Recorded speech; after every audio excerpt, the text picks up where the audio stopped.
बार काउन्सिलचं election होतं, माझं मतदान इथे आहे, त्याच्यामुळे आज मताचा अधिकार बजावला. सर, काल मोर्चा निघाला होता तुमचा आरएसएस विरोधात, पुढची भूमिका काय असेल? काँग्रेस सोबतच असणार का? ते पुढच्या आठवड्यात आमची बैठक होणार आहे. त्या बैठकीमध्ये असं ठरवलं जाईल. फक्त काल एवढंच ठरलं की जिल्ह्यामध्ये मोर्चे काढायचे ठरले. देशपातळीवरती करायचं जे आहे ते पुढच्या आठवड्यामध्ये ठरेल बैठक. देशात पुन्हा कोरोनाचं संकट येईल असं मोदींनी संसदेत सांगितलंय, काय वाटतं?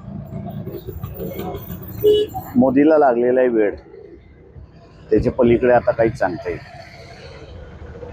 त्याचा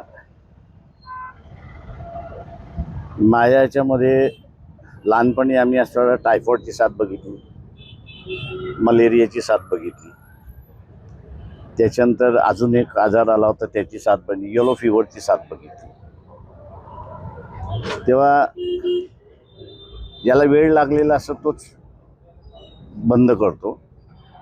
नाहीतर अशा ह्याच्यामध्ये मेडिकल सायन्समध्ये एक थिअरी आहे, that is non as heard theory, आणि ती ज्या ज्या बाजारपेठेमध्ये होती त्या सर्व कोरोना आला नाही.